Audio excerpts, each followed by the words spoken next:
20 years or more, but through my partner who's known her for a good deal longer. And I imagine many of you will know her as long as I have, perhaps longer. And many of you will, of course, know each other in different capacities, you know, professionally as the happy party girl. Who knows? So there might be. There's a lot to Annetta, of course. Many of you will have noticed the occasional absence in the time you've known her. Some a little longer than others. When Annetta has been away. In fact, there have been quite a few over the years and have contributed greatly to the family fortune, unbeknownst to many of us living here in Australia. Annetta appeared in a number of movies in her early mid-20s. She featured, for example, as one of the more demure floozies in I Sailed to Tahiti with an All-Girl Crew.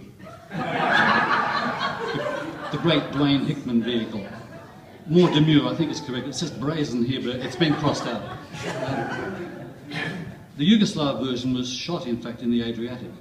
And Brother Nevin featured too, remembered now for his comic attempt to register bewilderment and teenage desire when it comes upon the vast array of bras, bikini tops and panties festooned in the ship's rigging. It was a scene beloved of teenage girls who always giggle at this juncture in the picture.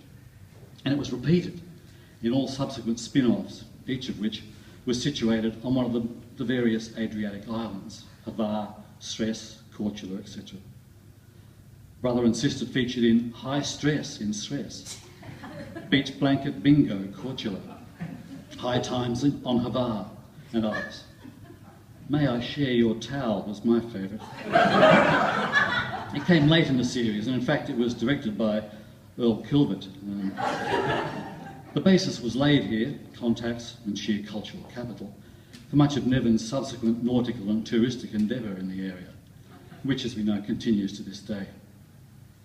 Annetta became the Annette Funicello of the Istrian Peninsula.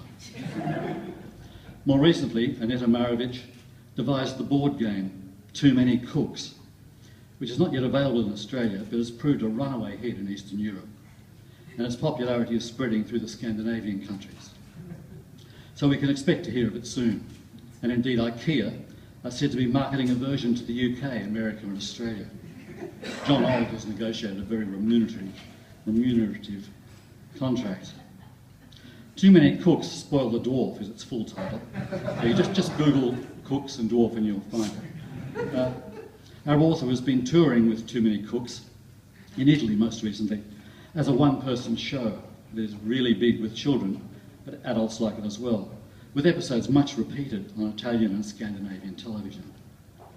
Many are called, but Do As the Romans Do is one, and Never Give a Sucker for Things Which Are Caesar's is another. There's many of them. All roads weave to Leeds. When in Rome, Never Give Caesar an Even Break. And of course the original one, Too Many Cooks Spoil the Dwarf. You can buy the DVDs. Arise, Leave Your House, Flee Your Village and Never Return is the name of the boxed set. Her mind on more sober things, unfortunately for the wider world and children and her bank balance, I suppose, but good for us, Marovic has lately concentrated on writing. And the book here today is the first big product of that endeavour. Many of you are thinking, should I buy this book? Yes, you should. Or you're thinking, I'm going to buy that book, will I like it? Yes, you will. Chestnut Street is a memoir that makes the Yugoslavia of the 50s, 60s and 70s imaginable. For those with a strong connection, it will recall and make more focused your own family's histories. Chestnut Street deals with at least 3 generations, Annetta's own and that of her parents and grandparents, in a time of great change. And most of you will know this potted history. When Yugoslavia, what became Yugoslavia in 1918, was a monarchy and regency, very much in the economic and cultural orbit of Germany and Italy. Prior to that, it had been part of the Austro-Hungarian Empire. In 1941, a puppet government was instituted under the Nazis. Post-war, it became a federation of states under the communist government of Tito. The government was always going to be communist because Russia had the numbers and the troops on the ground. When Roosevelt sat with a blanket over his knees at the Yalta Conference, beginning to die, and Churchill drew a line on the back of an envelope dividing Europe. But Tito was strong enough in his own right, as a leader of a homegrown communist party, to have a deal of independence from Russia. And Yugoslavia, a lot of you will remember, led that faction called the non-aligned nations. Australia remained totally aligned until the advent, probably, of the Whitlam government, which made for some show of independence, and we've been realigned ever since John Howard got back. Tito had led the resistance partisans, and the communists were the preponderant and reliable element within that resistance. He'd been very effective. And besides, many believed in communism. At the same time, Yugoslavia masked the popular desire for separate independent republics, communist or not. There were 4 or 5 ethnicities at least, and different regions and religions. Yugoslavia was a federation of 6 republics, locked fairly firmly together and centrally governed. The Maroviches were a family in good standing in the community, professionals, lawyers, doctors, chemists, highly educated. They were responsible and highly respected, moderately well off. Communism meant a fairly abrupt levelling of hierarchies and a redistribution of property. Chestnut Street shows Annetta's family subject to all the pressures of adjustment, and of course it finally becomes divided when Annetta's mother opts to emigrate to Australia, taking Annetta and Nevin with her. There are many wonderful scenes and passages in Chestnut Street. One of the most striking has the young, led by Annetta's father, arguing very forcefully with Annetta's grandfather, his own father. It is the final argument, because it's successful, the final attempt to have him sell their remaining holdings of land before it too has been appropriated by the state.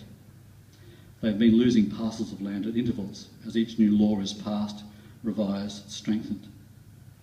The grandfather, a lawyer totally out of favour with the new regime, has been regularly attempting to argue his case for retention of property, unwilling to see that the world has changed that much, that the world has changed irrevocably.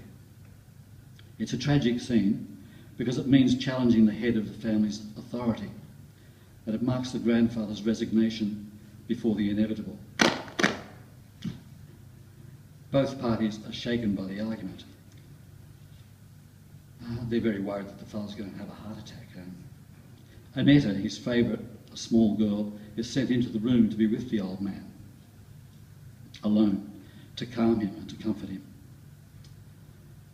Another of my favourite scenes recounts Annetta's first meeting with that grandfather, who lives in a town well out of Zagreb, where the rest of the family is. A tiny Annetta runs ahead on this first trip to meet grandfather and the daughter who lives with him and runs the household for him. They hear her footsteps as she runs up the path, then through the house, down the hall to find them, and bursts into the room, in the corner of which they are, bent over accounts, I imagine. They look up. After a pause, the tiny Annetta announces, "I have arrived." "Ah," they say, and after a few beats, ask across the room, "And whose little girl are you?" Annetta considers for a moment and replies, "I am yours." This is the Annetta Marovich we all know, I think, even at this early age. Forthright, dramatic, with a sense of occasion and aplomb, and an eye on relationship and social organisation. Well, memoirs of this kind make what we know very generally, like the scene with the father and the son arguing about the property needing to be sold, suddenly much more specific. And they recall our own lives because we make comparisons. How similar, how different was our experience? For those who share similar backgrounds, Chestnut Street will be both informative, giving lots of detail and incident, and it will revive similar or contrasting memories of your own. The memoir is vivid because Annetta arrived here as a teenager and was soon orphaned, her mother killed in an accident. She would have had much recourse to her past in an effort to retain it and to use it to gauge how odd or normal were things in a life here, and to cling to what it gave her and what it made of her. A different use of memory from most of us if we don't have to emigrate ever. Well, I commend this book to you. Annetta is here, she has arrived, and she is ours. She'll speak a little about the book, I think, and read from it. Author, author.